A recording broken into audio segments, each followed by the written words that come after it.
I'm so happy to have with me Deborah Kalinikos. She is the founder of Animal Packers. And you know how much I love to have women on the show who are entrepreneurs. And I love Deborah's story because she is a grandma. She doesn't sound like a grandma. She sounds extremely young. Not to say that grandmas can't be young, but she has such an incredible story. And I'm thrilled to have her on the show. Deborah, thank you for joining me.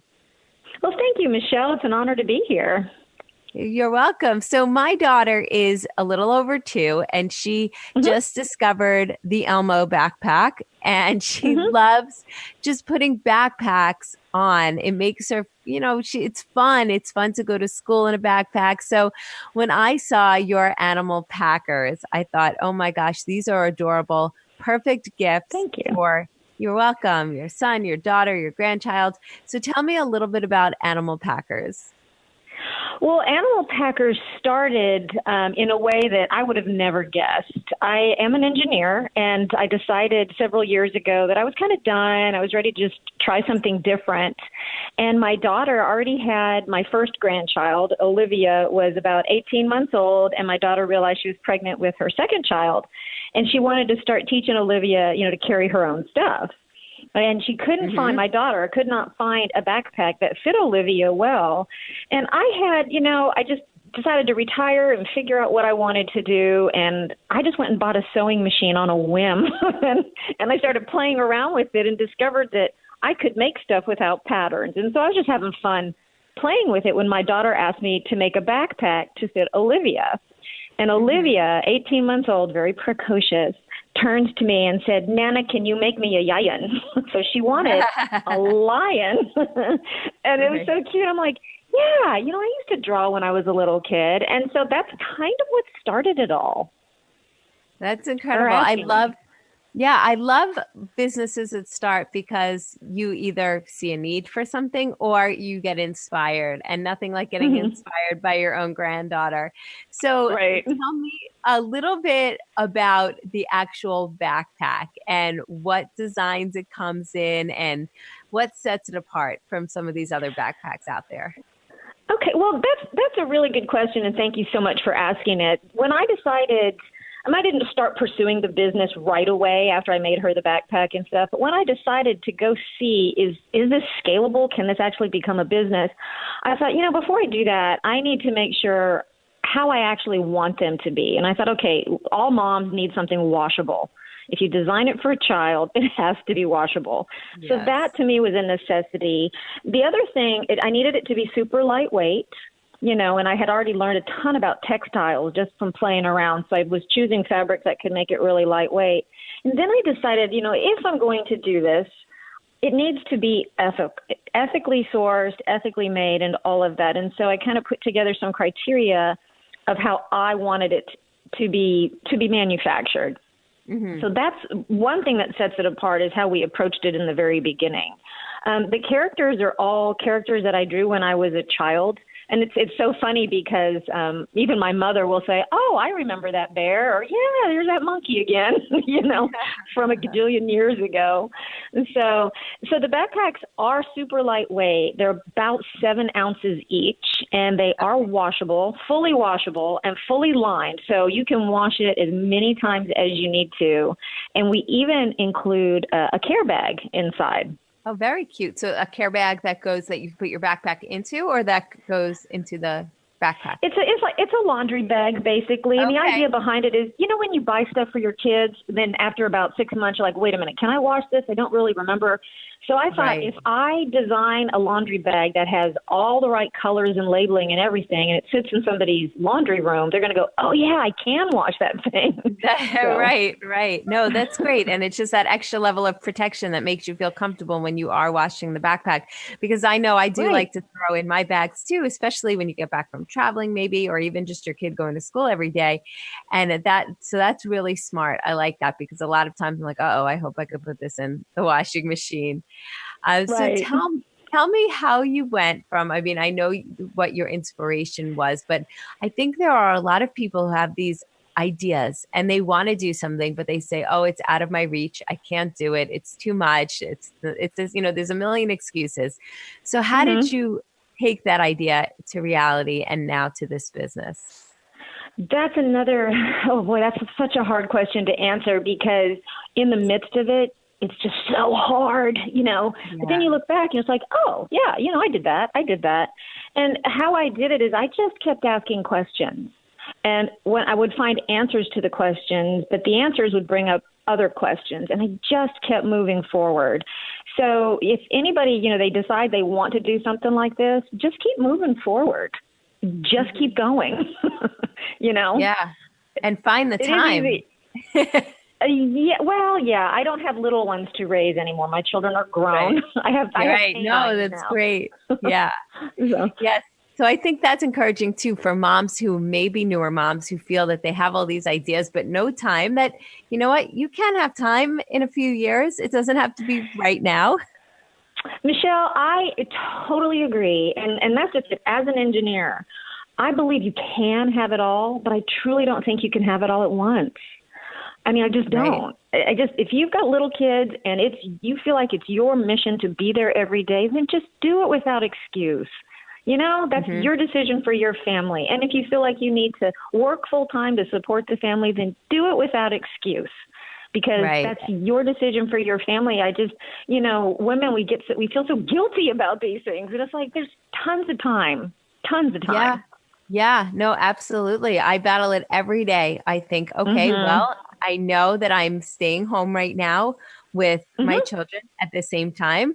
I have this radio show at the same time. There's another business I'd like to do. And I feel that I'm being pulled in so many different directions, and it's tough, and we have to be more forgiving to ourselves. We do. And you have to forgive yourself. Exactly. That's so funny. You and I sound like kindred spirits. Oh, we could go on. And then the best is, I'll just put this out there, when a certain someone husband says to you, well, your job is just to stay home with the kids and I work. And I think, do you have any idea what else is going on while I stay home with the kids? Any? I know. They think staying home is just sitting around. No.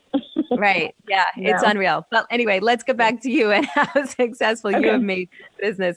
So the characters that you started with the lion, and you mentioned a few others that are in the line now too.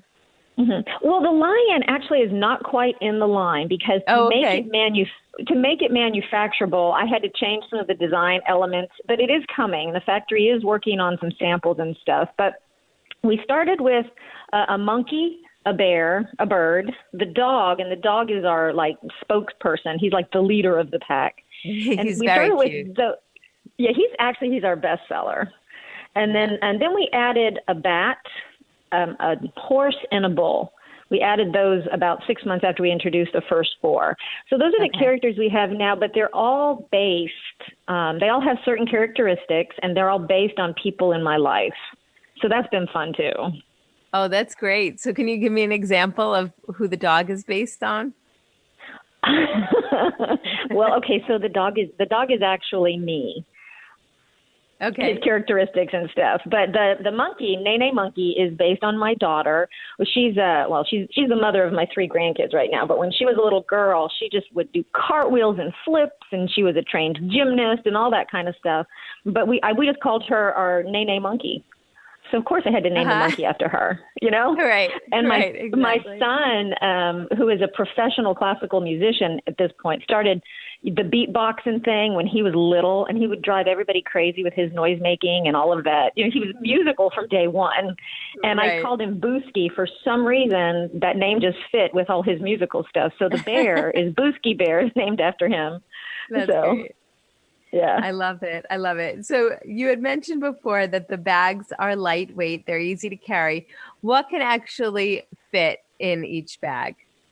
That's a really good question. Pretty much anything you would need, like if you're going on an airplane adventure with your family, everything that the little one would need during the adventure, snacks, a drink cup, change of clothes, diaper wipes, that kind of stuff if the child is little, and, toys and games and things like that. They're designed to hold up to about 5 pounds, but that's really too much weight for a little body. You want to probably keep it to 3 to 4 pounds for a little body, but they can hold more than that. What's interesting to me is, these were designed for little kids, about 18 months up to about age 6 or 7. But parents buy them for older kids to go on vacation because a tablet fits inside perfectly, and they're super soft because they're made of neoprene. So it's a way to protect the tablet too. Yeah, no, that's great. I like that they're made out of neoprene. And when you described what could fit in them, I thought that is so ideal because I mentioned the backpack that my daughter uses now that she likes, and we're lucky if it fits her lunchbox in it, and that's about it. There's nothing else fitting in that backpack. Well, and I mean, I guess in defense of that backpack, she's 2.5. She's tiny. And it's so funny because when I started designing these, and I'd talk to preschools and elementary schools, and they said, well, a folder has to fit inside. And I thought, okay, that's easy to work around. But guess what? Office products are not designed for little bodies. So you either design the backpack to fit the office products or you design the backpack to fit the child. And I decided to design the backpacks to fit the child. You can fit folders in like the bear and the monkey designs. The folder's going to get crumpled at the top. It was one of those things that's like, gosh, if I expand that even a couple more inches, it's not going to fit their shoulders correctly. It's going to be just too big. Right. So, well, it's nice to know that you put in all of that time and thought to know exactly what can go in and exactly to what point. And so when somebody's buying one of these, they can be confident to know that it's going to fit the necessities of what, like you said, a 2.5-year-old or a 6-year-old may need for that particular time that they're using the backpack. Right. What my daughter does is all 3 of her kids pack their own backpack when they come spend the night with me. It's really kind of cute. Just whatever you put in there is what you have. Just don't forget your panties, Right. I like that. It's enough room and it's a surefire way that they don't overpack and that mommy's carrying it all. Right.